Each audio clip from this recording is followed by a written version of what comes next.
जय हिंद स्टूडेंट्स। चलिए हम लोग समझते हैं आज फंडामेंटल राइट्स को, यानी मूल अधिकार को। जो हमारे कॉन्स्टिट्यूशन में फंडामेंटल राइट है उसको हम लोग समझते हैं। फिर समझते हैं कि उसका फिलॉसफी क्या है ना। कि जैसे कॉन्स्टिट्यूशन को समझना है तो अगर कॉन्स्टिट्यूशन का फिलॉसफी समझना है ना, अगर उसके पीछे का लॉजिक, दर्शन, ऑब्जेक्टिव जानना चाहते हैं आप कॉन्स्टिट्यूशन बनाने का, तो आप फंडामेंटल राइट पढ़िए, डीपीएसपी पढ़िए और एक प्रियम्बल है।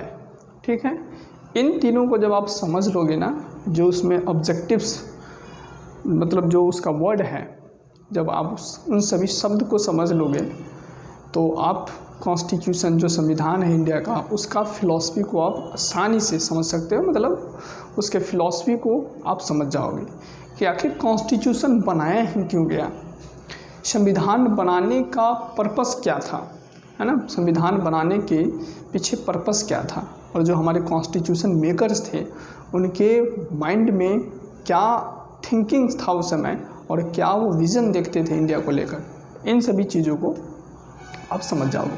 तो उसी में से ऑलरेडी हम आपको प्रियम्बल पढ़ा चुके हैं। ठीक है, जाइए उसको देखिए, समझिए, इस जर्नी में आगे बढ़िए। ठीक है, दूसरा हम अब फंडामेंटल राइट्स में घुसे हैं। ठीक है, फंडामेंटल राइट्स जैसे ख़त्म हो जाएगा, इस फंडामेंटल राइट्स में एक एक प्रोविजंस को सबको हम डिटेल मैनर में, जैसे कि प्रियम्बल्स में मैंने आपको डिस्कस किया था कि सारे एक एक वर्ड्स को डिस्कस किए कि क्या उसका मीनिंग है, मतलब क्या है, क्यों है ऐसा, क्या ज़रूरी है, इन सारे क्वेश्चंस को एड्रेस किए। ठीक है, उसी तरीके से हम लोग फंडामेंटल राइट्स को भी पढ़ेंगे। तो आज हम लोग डिस्कस करते हैं फंडामेंटल राइट्स के बारे में, मूल अधिकार जो हमारे कॉन्स्टिट्यूशंस में है उसको। ठीक है, आइए आपको समझाने का हम लोग फंडामेंटल राइट्स को हम आपको समझाते हैं। ठीक है, इसको हिंदी में मूल अधिकार बोला जाता है। ऐसे लिख दे, क्या लिख देते हैं, मूल अधिकार, है ना। फंडामेंटल है यानी फंडामेंटल है, इसके बिना गवर्नेंस कहाँ चल पाएगा, है ना। मतलब इसके बिना कहाँ से डेमोक्रेसी इस्टेब्लिश हो पाएगा, कहाँ से जस्टिस इस्टेब्लिश हो पाएगा, कहाँ से हर इंडिविजुअल को, हर व्यक्ति को लिबर्टी मिल पाएगा। बिना फंडामेंटल राइट्स के कुछ भी, डेमोक्रेसी का तो खैर ना ही मत लो। तो फंडामेंटल राइट्स ज़रूरी है। किसी भी समाज को ऑटो फंक्शन यानी स्वयं ही फंक्शन करने के लिए फंडामेंटल राइट्स ज़रूरी है। इसलिए इंडिया में हम लोग भी फंडामेंटल राइट्स को लिए हैं। ठीक है, कहाँ से लिए हैं? यूएसए के कॉन्स्टिट्यूशन से लिए हैं। वहाँ पे जो बिल ऑफ राइट्स है ना, बिल ऑफ राइट्स, वहाँ से उसी बिल ऑफ राइट्स को एज इट इज़ तो नहीं उठाए हैं, लेकिन वहाँ से जो जो अच्छे बात मेरे को लगा, जैसे हमने कॉन्स्टिट्यूशन कैसे बनाए कि सारे संविधान को पढ़ा, समझा, फिर जहाँ जो जो चीज़ें सूट किया इंडिया के कंटेक्स्ट में, मतलब जो जो चीज़ें अच्छे लगा, जिससे मुझे लगा कि इंडिया में इम्प्लीमेंट करना चाहिए, है ना, ऐसा होना चाहिए इंडियन सोसाइटी को। तो उसी तरीके से हम लोग भी यूएसए से क्या किए, यानी यूएसए यानी America, United state of America से हम लोग फंडामेंटल राइट्स के प्रोविजंस को रखें अपने कॉन्स्टिट्यूशन में। ठीक है, वहाँ पे उसको बिल ऑफ राइट्स बोलता है, हम लोग यहाँ पे उसको फंडामेंटल राइट्स बोलते हैं। ठीक है, तो फंडामेंटल राइट्स क्या है कि गवर्नमेंट के ऊपर लिमिटेशन लगाता है। जो गवर्नमेंट का आर्बिट्री पावर है ना, ऑटोक्रेटिक पावर है, उस पर लिमिटेशन लगाता है। आज फंडामेंटल राइट्स ना होता तो हम आपके साथ ऐसे वार्तालाप नहीं करते, हम आपको ऐसे नहीं पढ़ाते, है ना। ये फंडामेंटल राइट्स का देन है, एक कॉन्स्टिट्यूशन का देन है कि हम आपके साथ इतना आसानी से काम कर पा रहे हैं और आपके साथ बातचीत कर पा रहे हैं। तो फंडामेंटल राइट्स ज़रूरी है। फंडामेंटल राइट्स गवर्नमेंट के ऊपर लिमिटेशन लगाता है कि आप ये नहीं कर सकते हैं, आप किसी का राइट्स छीन नहीं सकते, किसी भी इंडिविजुअल्स के राइट्स, है ना, किसी के साथ अनजस्टिस नहीं कर सकते हैं, इनइक्वालिटी प्रमोट नहीं कर सकते हैं। ठीक है, ये बात करता है। इससे पहले मैं आपको फंडामेंटल राइट्स का एक जो टॉपिक है, मतलब एक जो आर्टिकल है, आर्टिकल 14 इक्वलिटी बिफोर लॉ और इक्वल प्रोटेक्शन ऑफ लॉ, उसको हम लोग समझा चुके हैं, मतलब बात कर चुके हैं उस पर, है ना। उसको जाइए, लगभग आधे घंटे का लेक्चर है, जाइए उसको देखिए और समझिए। तो बहुत अच्छे से डिस्कस कर चुके हैं कि इक्वलिटी बिफोर लॉ और इक्वल प्रोटेक्शन ऑफ लॉ का मतलब क्या होता है, रूल ऑफ लॉ क्या होता है, इन सभी चीज़ों को अच्छे से एड्रेस कर चुके हैं। ठीक है, तो जो fundamental law of the land है क्या है, वो है हमारा constitution. Constitution is a fundamental law of the land, यानी जो मूल लॉ है भारत का। सबसे बड़ा कानून क्या है, कॉन्स्टिट्यूशन। कॉन्स्टिट्यूशन ही है जिसे सब पावर लेता है, वो प्रेसिडेंट हो, आपका गवर्नर हो, आपका प्रधानमंत्री हो, वाइस प्रेसिडेंट हो, जजेस हो, सुप्रीम कोर्ट हो, हाई कोर्ट हो, सब कोई, है ना। यहाँ तक कि इंडिविजुअल्स को भी जैसे फंडामेंटल राइट्स मिल रहा है। तो सारा जो पावर्स है वो सब, सारे जो ऑर्गन्स, गवर्नमेंट का ऑर्गन्स है, वो सब पावर कहाँ से लेता है, अपने कॉन्स्टिट्यूशन से। इंडियन कॉन्स्टिट्यूशन ही सबको पावर्स देता है। तो उसी तरीके से फंडामेंटल राइट्स इंडिया के जो सिटीजन्स हैं, ऑल पर्सन्स को मिला है। कुछ सिटीजन्स के लिए है, कुछ आपके फॉरेनर्स के लिए भी है और दूसरे पीपल्स के लिए भी है ना। इन सभी के बारे में हम लोग फर्दर डिस्कस करेंगे कि किसको, फॉरेनर के लिए कौन है, सिटीजन्स के लिए कुछ ज़्यादा डिफरेंस नहीं है, लेकिन उसको हम लोग लेटर डिस्कस करेंगे। ठीक है, तो क्या करता है, गवर्नमेंट के ऊपर लिमिटेशन लगाता है ना, लिमिटेशन लगाता है कि गवर्नमेंट आर्बिट्रेरी पावर एक्सरसाइज ना करे, किसी को बोलने से मना ना करे। पता चले कि आज यूनिवर्सल एडल्ट फ्रेंचाइज के तहत इलेक्शन हो रहा है, कल जाकर बस जो अमीर है, जो धन संपत्ति वाला व्यक्ति है, जिसके पास पावर है, वही व्यक्ति को इंक्लूड कर दिया इलेक्टोरल रोल में, और जो गरीब है उसको निकाल दिया। नहीं, आर्टिकल 325 बोलता है 325, ठीक है। जैसे आर्टिकल 14 क्या बोलता है कि आप किसी के साथ, किसी गवर्नमेंट किसी को भी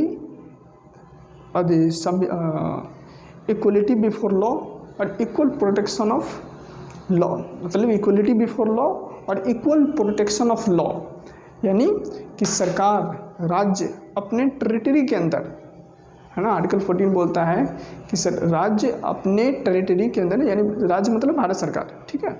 भारत सरकार अपने भारत के जो क्षेत्र हैं, अपने इंडियन का जो टेरिटोरियल जुरिडिक्शन है, उसके अंदर किसी भी व्यक्ति को, एनी पर्सन को आप मना नहीं, डिनाई नहीं कर सकता है स्टेट इक्वलिटी बिफोर लॉ और इक्वल प्रोटेक्शन ऑफ लॉ, मतलब कानून के सामने सबको इक्वल्स है, उससे माना नहीं कर सकता, यानी किसी के साथ भेदभाव नहीं कर सकता, और सभी को कानून का समान संरक्षण मिलेगा। ठीक है, ये कॉन्स्टिट्यूशन का आर्टिकल 14 बोलता है, किसी के साथ आप भेदभाव नहीं कर सकते हैं। ठीक है, उसी तरीके से आर्टिकल 25 बोलता है, फंडामेंटल राइट्स का आर्टिकल नहीं है, लेकिन ये बात करता है कि स्टेट्स किसी भी पर्सन को रिलीजन, रेस, कास्ट, सेक्स, इन सभी की वजहों से, है ना, कि वो वाइट है, मतलब काला है, ब्लैक है, और इस धर्म का है, उस धर्म का है, इसके बेसिस पे किसी को भी इलेक्टोरल रोल में इंक्लूड करने से मना नहीं करेगा। इलेक्टोरल रोल मतलब वोट देने के लिए जो इलेक्शन कमीशन जो लिस्ट बनाता है ना, इलेक्टोरल वोटर आईडी कार्ड बनाता है, उसमें इंक्लूड करने से मना नहीं कर सकता है।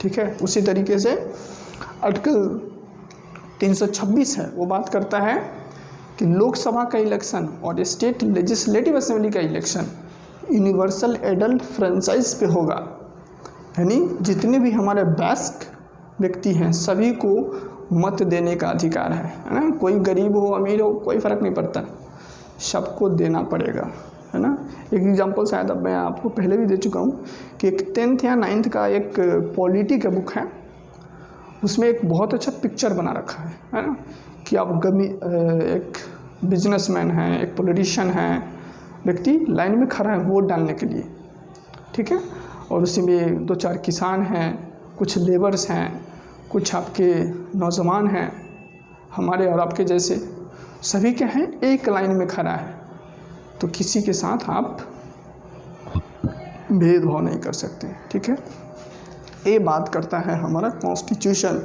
ठीक है, जैसे फंडामेंटल राइट्स है, क्या है आपको सुनाता हूँ पढ़ पढ़ के, है ना, थोड़ा और डिस्कस कर लेते हैं इसको,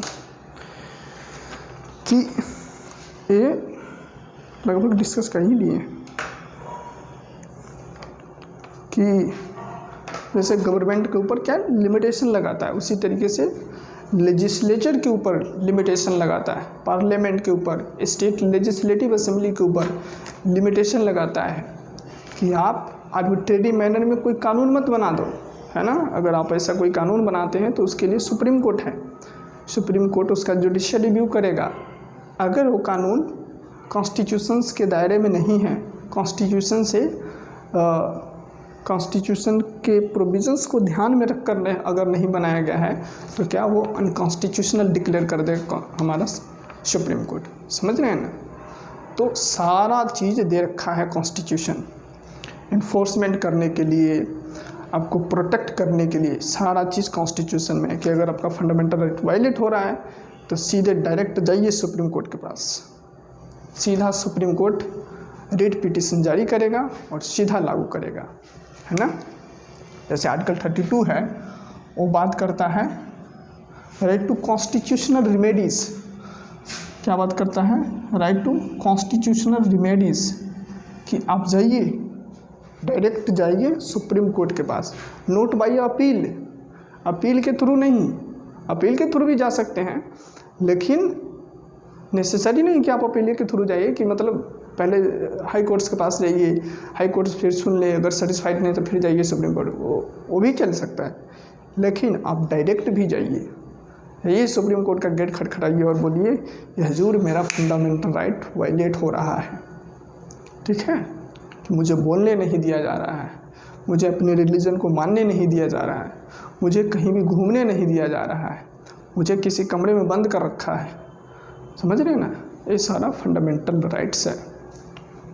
ठीक,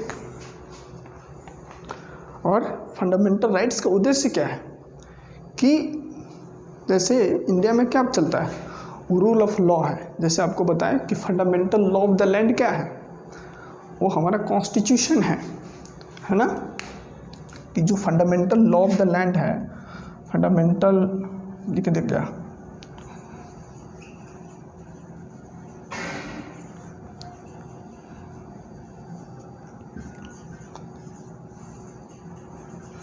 क्या है, कॉन्स्टिट्यूशन है कि नहीं। तो यानी रूल ऑफ लॉ है, यहाँ पे आदमी का रूल नहीं चलेगा, किसी भी व्यक्ति, किसी भी पर्सन स्पेसिफिक का रूल नहीं चलेगा, यहाँ पे कानून का शासन चलेगा। कानून, अगर कानून जो बोलता है वही होता है ना। अगर कोई व्यक्ति चाहे कि आपको गिरफ्तार कर ले और घसीट के ले जाए, ये नहीं चल सकता। अगर कानून आपने वायलेट किया है, अगर लॉ को तोड़े हैं आप, तो आपको आराम से सज़ा मिलेगा। उसके लिए एक प्रोसीजर है, उसको फॉलो करेगा कोर्ट और फिर आपको सज़ा मिलेगा, जो उसमें पनिशमेंट डिस्क्राइब है उस लॉ में। ठीक है, तो जो fundamental law of the land है कोर्ट आपका कॉन्स्टिट्यूशन है। ठीक है, कि किसी व्यक्ति का नोट यहाँ पे चलेगा क्या, rule of law, rule of law, note a man, कि किसी व्यक्ति का नहीं चलेगा, कानून का शासन चलेगा, कानून का, है ना। ये बात करता है हमारा कॉन्स्टिट्यूशन, बात करता है। अच्छा, इसको हम नहीं बताया ना आपको कि फंडामेंटल राइट्स आपका 12 से लेकर 35 में डिस्कस करता है, पार्ट 3 में, है ना। 12 में आपका स्टेट्स का डिफिनेशन दे रखा है, 13 में लॉ का डिफिनेशन दे रखा है, उसके बाद 14 से आपका फंडामेंटल राइट्स स्टार्ट हो जाता है। कि 14 में राइट टू इक्वलिटी से लेकर आपका जो यहाँ 35 तक है ना, 35 तक, वहाँ तक डिस्कस करता है फंडामेंटल राइट्स। ठीक है, अब क्या है फंडामेंटल राइट्स, इसको हम लोग डिस्कस करते हैं। लेकिन एक चीज़ आप और समझ लीजिए कि फंडामेंटल राइट्स, मैं देख लेता हूँ कि कुछ छूटा तो नहीं आपको बताने के लिए, है ना। जैसे कि बताएं कि कॉन्स्टिट्यूशन गारंटी देता है कि अगर वायलेट होता है तो जाओ सुप्रीम कोर्ट के पास, डायरेक्ट जाओ, नोट बाई अपील, है ना, जैसे बताएं आपको।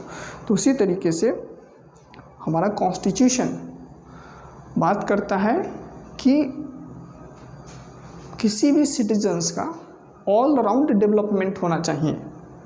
ऑल अराउंड डेवलपमेंट का मतलब क्या होता है, समझ लीजिए। ऑल अराउंड डेवलपमेंट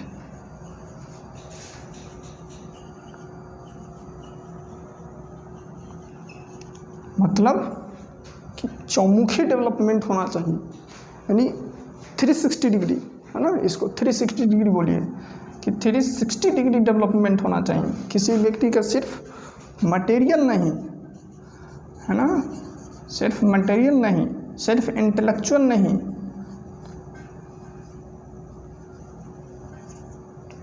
तो टेढ़ा लिखा गया है, 1 मिनट रुके।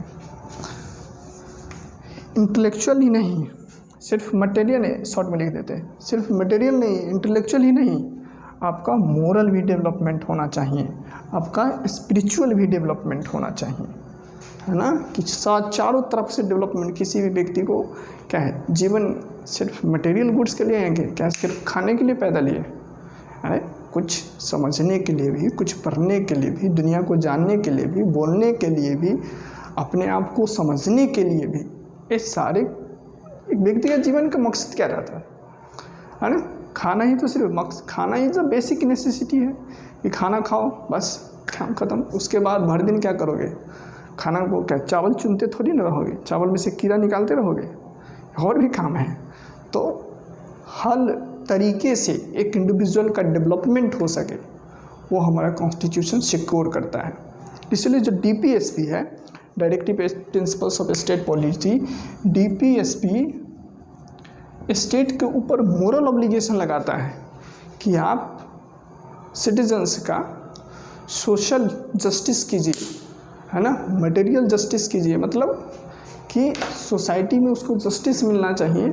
आप उसको इकोनॉमिक तरीके से वेलफेयर, मतलब वेलफेयर होना चाहिए, आपको सभी को समान तरीके से रिसोर्सेस मिलना चाहिए, किसी के साथ डिस्क्रिमिनेशन नहीं होना चाहिए। इसी बात को मतलब वेलफेयर स्टेट का कंसेप्ट है कि India is a welfare state. Welfare मतलब हर व्यक्ति का वेलफेयर होना चाहिए। अमीरी गरीबी के बीच के जो दूरी है उसको कम करो, यानी अमीरी गरीबी को ख़त्म करो, सब कोई इक्वल्स होना चाहिए। जो आपका हायर लोअर का जो कंसेप्ट है उसको ख़त्म करो, हर सिटीजन्स इक्वल्स होना चाहिए। इसलिए कॉन्स्टिट्यूशन हमारा किसी के बीच में डिफ्रेंशिएट नहीं करता है, किसी को भी डिफरेंस मतलब हायर लोअर से तुम कोई भी हो, सब कोई समान है। कॉन्स्टिट्यूशंस यानी लॉ की नज़र में सब कोई समान है, इक्वलिटी बिफोर लॉ, है ना, यही बात करता है कि विधि के समक्ष सब कोई इक्वल है, समान है। तो डीपीएसपी वेलफेयर स्टेट की बात करता है और स्टेट्स के ऊपर मोरल ऑब्लिगेशन लगाता है कि आप लोगों का वेलफेयर सुनिश्चित कीजिए, जनहित का काम कीजिए, है ना। जैसे एक एग्जांपल देता हूँ, डीपीएसपी का ही देन है राइट टू एजुकेशन, कि आप बच्चों को कम से कम इतना एजुकेशन तो दो कि यार वो कुछ करने लायक बने। लंगड़े व्यक्ति मतलब लंगड़ा बना देना सही बात थोड़ी नहीं, दिमागी रूप से लंगड़ा सबसे ख़राब होता है। ये मेंटली पर्सन कोई अगर आपका डिसेबल है तो बहुत बेकार है। फिजिकली रहेगा तो चलेगा लेकिन मेंटल डिसेबल नहीं होना चाहिए, है ना। चलिए, तो डीपीएसपी को ध्यान में रख के ही जो फर्स्ट कॉन्स्टिट्यूशनल अमेंडमेंट एक्ट पास किया, नेहरू जी ने जो पहला अमेंडमेंट एक्ट पास किया, उसी से रिलेटेड वहाँ से ही झगड़ा शुरू हो गया कि राइट टू प्रॉपर्टी जब मेरा फंडामेंटल राइट है ना, जब राइट टू प्रॉपर्टी अगर फंडामेंटल राइट है तो उसको आप वायलेट कैसे कर सकते हैं डीपीएसपी को लागू करने के लिए। वहीं से झगड़ा स्टार्ट हो गया। कॉन्स्टिट्यूशन में कुछ अंतर्विरोध कॉन्स्टिट्यूशन में था जो बाहर आना स्टार्ट हो गया। ठीक है, आपको बताते हैं कि फंडामेंटल राइट्स क्या क्या है और उसका मीनिंग क्या है ना। तो देखिए 1 मिनट दीजिए, थोड़ा सा इसको मिटाने में हो सकता है मुझे।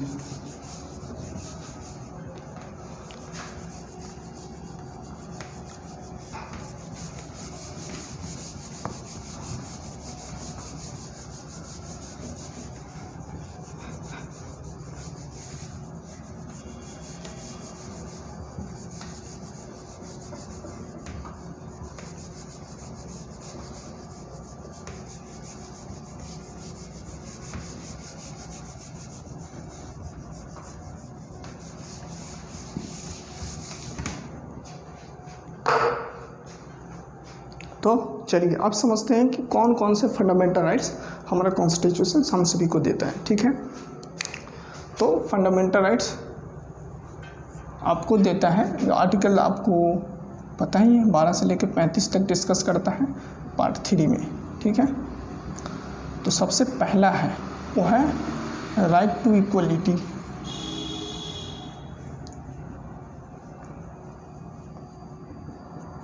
वो डिस्कस करता है आपका 14 से लेकर 18 तक। ठीक है, कि सब कोई कानून के नज़र में इक्वल्स है। ठीक है, 14 बात करता है आपको कि कानून की नज़र में सबको इक्वल्स है, कानून का सभी को समान संरक्षण मिलेगा। 15 बात करता है कि आप किसी के साथ भी sex, place of birth, race, caste और रिलीजन, इन सभी के ऊपर आप किसी के साथ डिस्क्रिमिनेशन नहीं कर सकते हैं, किसी भी व्यक्ति के साथ, है ना। उसी तरीके से 16 बात करता है कि आपको इक्वल अपॉर्चुनिटी मिलना चाहिए, है ना। हर क्षेत्र में आपको अपॉर्चुनिटी मिलना चाहिए, सभी के जैसे सबको अपॉर्चुनिटी मिलता है काम करने का, उसी तरीके से आपको भी इक्वल अवसर मिलना चाहिए काम करने का। ठीक है, उसी तरीके से 17 बात करता है कि आपके साथ भेदभाव नहीं हो सकता है। उसी तरीके से 18 बात करता है कि टाइटल्स, मतलब टाइटल्स जो पहले राजा महाराजा को मिलता था कि राजाओं के राजा महाराजा, ये है तो वो है ना, महाराणा ये वो तो वो, कौन कौन पता ना क्या क्या टाइटल लगाता था। 4 गो तो पहले टाइटल है, पिछवाड़ा से 4 गो टाइटल आता था, वही वाली बात। ठीक है, फिर दूसरा है आपका कि राइट टू फ्रीडम।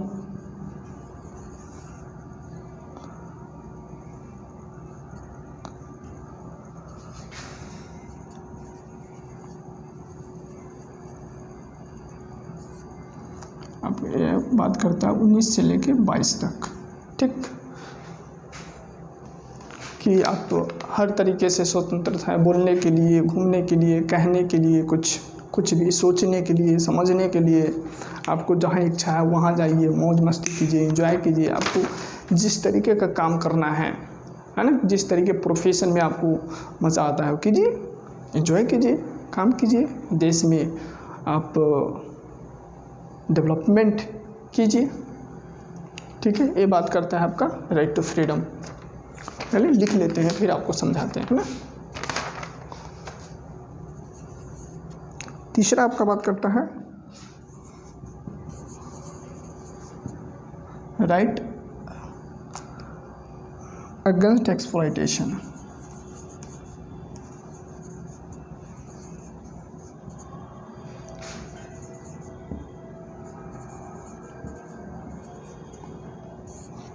एक्सप्लॉयटेशन कि आप किसी को एक्सप्लॉइट नहीं कर सकते हैं। कोई छोटा बच्चा है या कोई वुमेन है तो उसको आप एक्सप्लॉइट नहीं कर सकते कि आप उसको काम करवा लिए और उसको 500 की जगह पे आप 400 रुपये धरा रहे हो, या 500 रुपये जो देना चाहिए, मिनिमम वेज 500 रुपये होना चाहिए, आप उसको कितना दे रहे हैं, 200 रुपये, 400 रुपये, या फ्री में ही काम करवा रहे हैं कि 2 वक्त की रोटी खिला रहे उसके बाद काम करो भर दिन।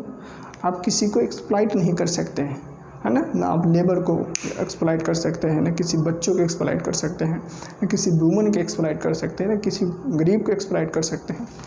तो किसी को भी आप एक्सप्लॉइट नहीं कर सकते। ठीक है, ये बात है जो इसमें आपको डिस्कस करता है 25 से लेकर 28, है ना।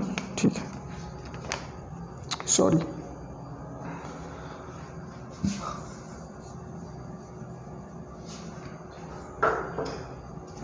तेईस से लेकर 24 डिस्कस करता है। ठीक है, कि आप किसी के साथ शोषण नहीं कर सकते हैं ना, एक्सप्लॉइट का हिंदी में बोलना है शोषण। उसके बाद है राइट टू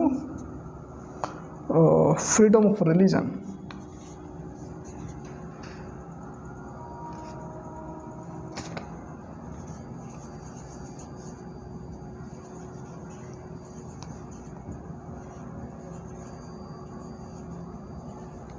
लिख लीजिए आप, अगर लिखना चाहते हैं तो लिख लीजिए, नहीं तो ऐसे आपके बुक में दे रखा है ना। मैं तो आपको लिखने समझाने के लिए लिख रहा हूँ, है ना, ऐसे हवा में बात कैसे करूँगा, तो इसलिए समझाने के लिए लिख रहा हूँ कि right to freedom of religion. Religion का मतलब है कि आप किसी भी रिलीजन को मानो, किसी भी रिलीजन में विश्वास करो, किसी भी रिलीजन को कहो, समझो, उसको आप यहाँ तक कि प्रोफेस, प्रैक्टिस और प्रोपगेट करने का आपके पास अधिकार है कि अब बोलो कि मैं इसे मैं मानता हूँ, इस रिलीजन को मानता हूँ, मैं हिंदू हूँ, मैं मुस्लिम हूँ, मैं क्रिश्चियन हूँ, मैं पारसी हूँ, ठीक है, कि मैं प्रोफेस भी करता हूँ, प्रैक्टिस भी करता हूँ उस रिलीजन को और प्रोपगेट भी करूँगा, मतलब प्रचार प्रसार भी करो आप। यहाँ तक की छूट मिला है, इसलिए ना इंडिया इतना डाइवर्स कैसे है, इतने सारे कल्चर हैं, इतने सारे धर्म हैं, फिर भी हम लोग एक साथ रहते हैं। कोई ठीक है, कुछ प्रॉब्लम्स है,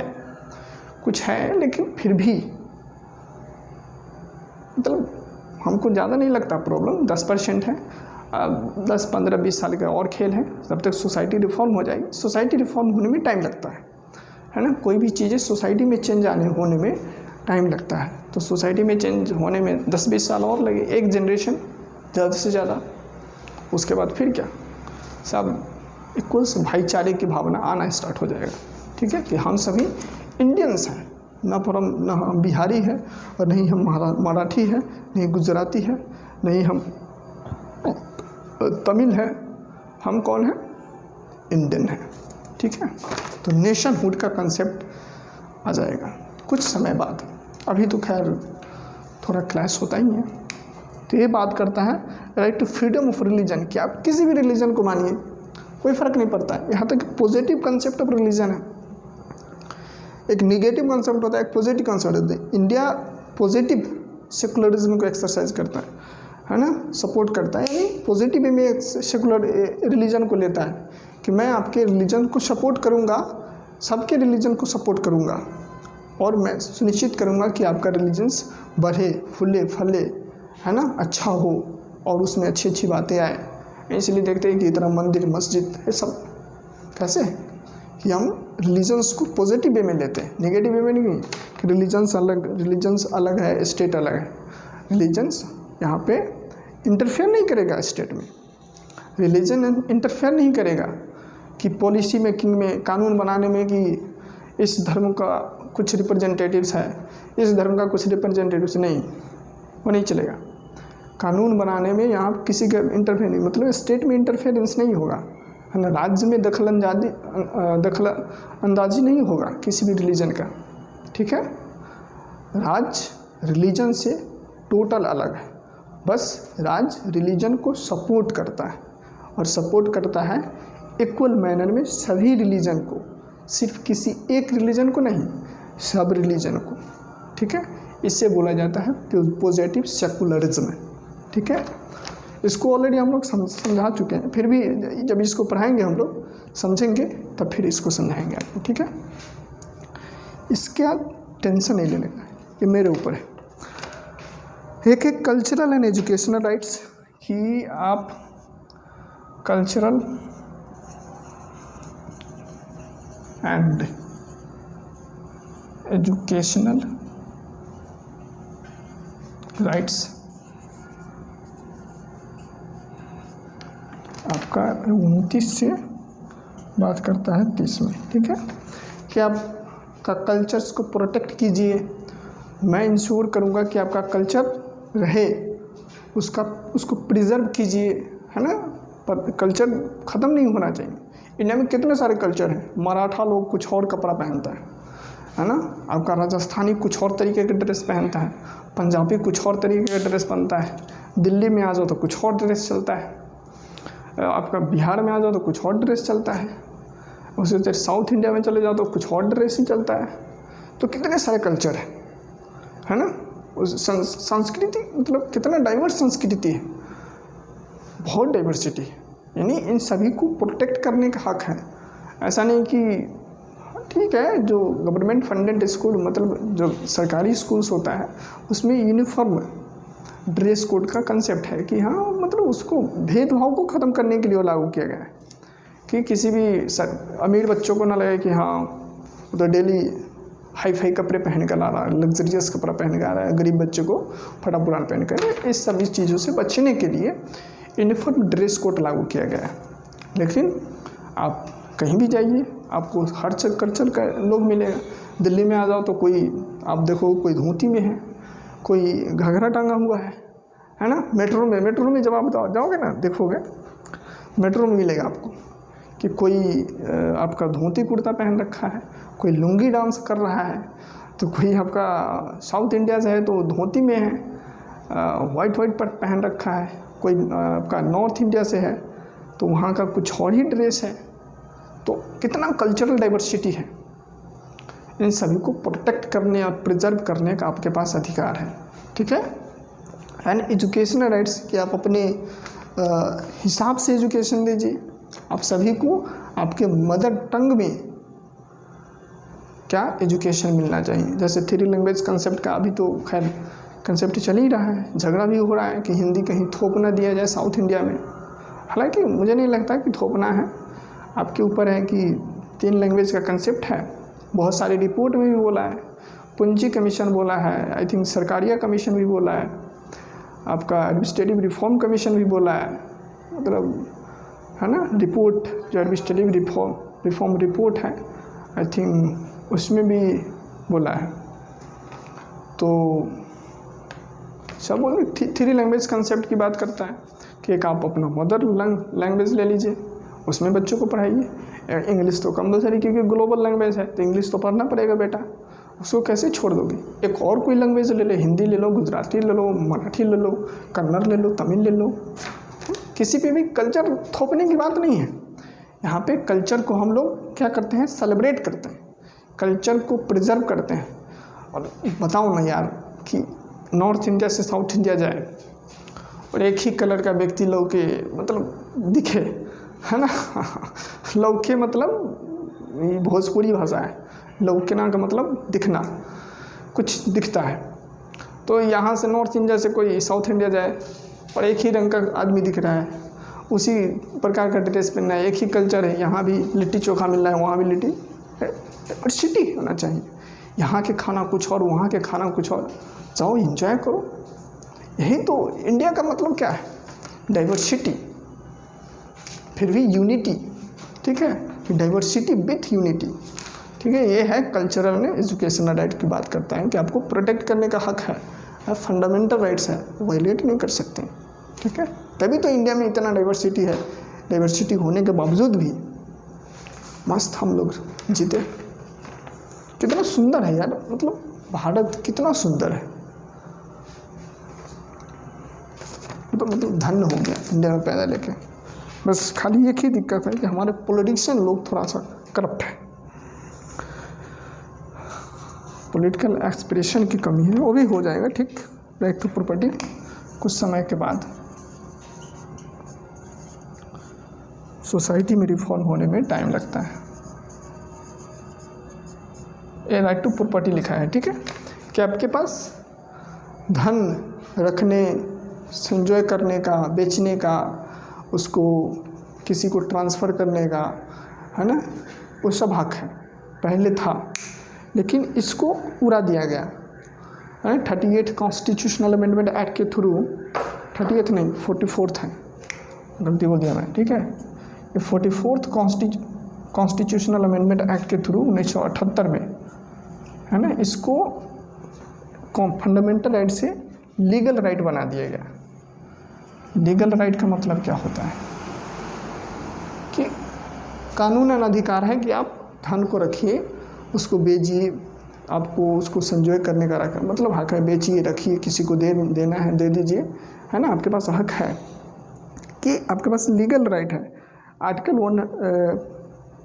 300A बात करता है, पार्ट 12 300 ए में इसको लीगल राइट बना दिया है पार्ट 12 में, ठीक है। जो कॉन्स्टिट्यूशन का पार्ट 12 है उसमें आर्टिकल 300A में इसको राइट टू प्रॉपर्टी को लीगल राइट बना दिया है 44th कॉन्स्टिट्यूशनल अमेंडमेंट एक्ट के थ्रू, ठीक है। तो अब ये हमारा फंडामेंटल राइट नहीं है, अब क्या है, it is a legal right. क्या आपके पास लीगल अधिकार है कि आप ज़मीन जायदाद रखिए, आपके पास धन प्रॉपर्टी होना चाहिए, आप उसको रखिए, उसको बस कोशिश कीजिए कि टैक्स समय पर भरते रहिए, है ना। एक लेवल से ज़्यादा है तो टैक्स की चोरी नहीं होनी चाहिए। एक और है जो सबसे इम्पोर्टेंट है, मतलब इसके बिना फंडामेंटल राइट काहे का, है ना। अगर ए ना हो तो फिर काहे का कानून, काहे का कॉन्स्टिट्यूशन, कोई मतलब नहीं रह जाएगा, है ना। वो है राइट टू कॉन्स्टिट्यूशनल रिमेडीज, है ना। शायद पहले भी हम आपको बात किए। ये है 7 नंबर में right to constitutional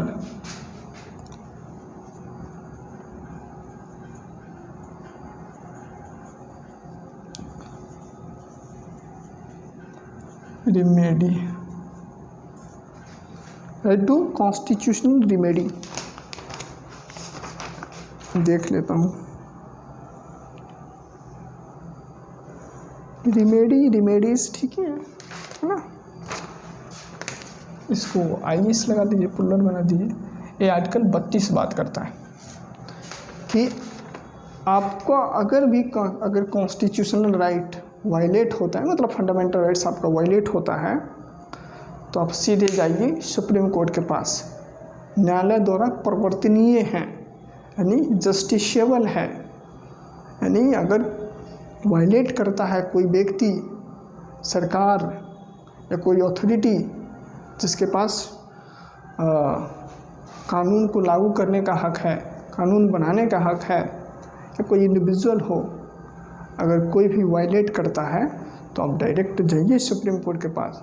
supreme court direct writ petition जारी करेगा और बोलेगा सरकार को कि भाई इसका फंडामेंटल राइट वायलेट हो रहा है, तुम बताओ कि तुम्हारा जो एडमिनिस्ट्रेटिव मशीनरी है वो काम क्यों नहीं कर रहा है, उसको बोलो काम करने को, इसका तो फंडामेंटल राइट है ना, ठीक है। तो यहाँ आर्टिकल 226 के तहत आप हाई कोर्ट चल जाओ, ठीक है। अगर हाई कोर्ट, सुप्रीम कोर्ट नहीं जाने का मन है तो आसपास हाई कोर्ट दिख रहा है, हाई कोर्ट चल जाओ, हाई कोर्ट में जाओ, बोलो हुजूर मेरा फंडामेंटल राइट को देखिए ज़रा क्या किया इसने, तो बोलेगा हुजूर कि चल मैं आता हूँ लाठी लेकर, और हाई कोर्ट लाठी लेकर आएगा और जिसको समझाना है उसको बढ़िया से समझा कर जाएगा। तो आपके पास अधिकार है, हक है, बोलना ना हक से मांगो, वही हक है, मांगने में क्यों शर्म। जब दे रखा है फंडामेंटल राइट, देता कौन है, कॉन्स्टिट्यूशन बनाया किसने, लोगों ने, be the people of India. Power क्या है, सोर्स ऑफ अथॉरिटी लोग हैं, आम जनता है, देश के लोग हैं, ठीक है। तो ये बात करता है फंडामेंटल राइट्स के बारे में, ये सारी चीज़ है, ठीक है। तो इस तरीके से फंडामेंटल राइट्स हमारे जीवन को बहुत ही आसान बना देता है, बहुत ही लिबरल बना देता है, बहुत ही आप स्वतंत्र बना देता है।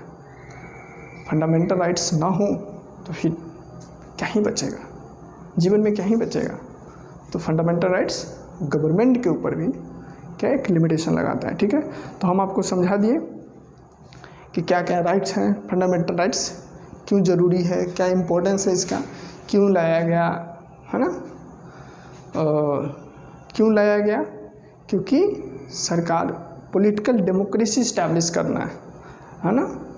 पॉलिटिकल डेमोक्रेसी इस्टेब्लिश कब होगा, जब सबके पास इक्वलिटी होगा। डेमोक्रेसी का मतलब क्या हो कि सबके पास हक हो, लिबरल हो, है ना। लिबरलिज्म का कंसेप्ट अप्लाई होना चाहिए कि सबके पास इक्वल हक होना चाहिए, किसी के ऊपर ज़बरदस्ती आप चढ़ नहीं सकते हो, है ना। आर्बिट्रेरी पावर नहीं है किसी के पास में, रूल ऑफ लॉ चलेगा, किसी भी व्यक्ति और पर्सन्स का कोई कानून नहीं चलेगा, यहाँ पे कानून का शासन चलेगा, ठीक है। ये है पर्पस। कि पॉलिटिकल डेमोक्रेसी इस्टाब्लिश करना है, इसलिए फंडामेंटल राइट्स ज़रूरी है। अगर फंडामेंटल राइट ना हो तो, फंडामेंटल राइट होने के बावजूद भी अगर सरकार को कोई इंडिया में खैर ठीक है एटीट्यूड नहीं डेवलप हो पाया है, हो जाएगा, लेकिन अभी की हालत है फंडामेंटल राइट्स होने के बावजूद भी आप किसी भी सरकार के किसी भी व्यक्ति को आप थोड़ा क्रिटिसाइज कर दो, वो ऑफेंड हो जाता है, ना बुरा मान लेता है, कुछ भी करना स्टार्ट कर देता है।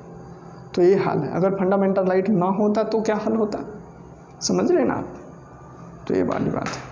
तो हम अब आगे डिस्कस करेंगे डिटेल में फंडामेंटल राइट्स। जैसे एक तो डिस्कस कर चुके हैं, आप इसके बाद जाइए फटाक दिन चैनल पे ही है राइट टू इक्वलिटी, आपको आर्टिकल 14 आपको मिल जाएगा, इक्वलिटी बिफोर लॉ और equal protection of law, detail manner में डिस्कस कर रखे हैं, ठीक है।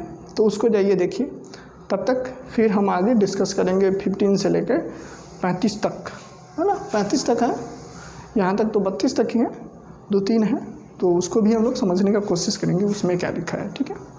तो सारे फंडामेंटल राइट्स को हम लोग डिस्कस करेंगे एक इलैबोरेट मैनर में, ब्रॉड मैनर में, और एक मैक्रो व्यू देंगे, ठीक है। समझने का कोशिश करेंगे, रटने का नहीं, समझाने का प्रयास करेंगे। अगर रटने का रहता तो मैं भी यहाँ पे लिख दिया रहता, अभी तक बक बक करके चला गया रहता, समझ रहे ना, ठीक है। तब तक एंजॉय कीजिए, पढ़िए, मस्त रहिए, स्वस्थ रहिए और बिंदास रहिए। फिर हम आपसे मिलते हैं, तब तक के लिए धन्यवाद, बाय बाय।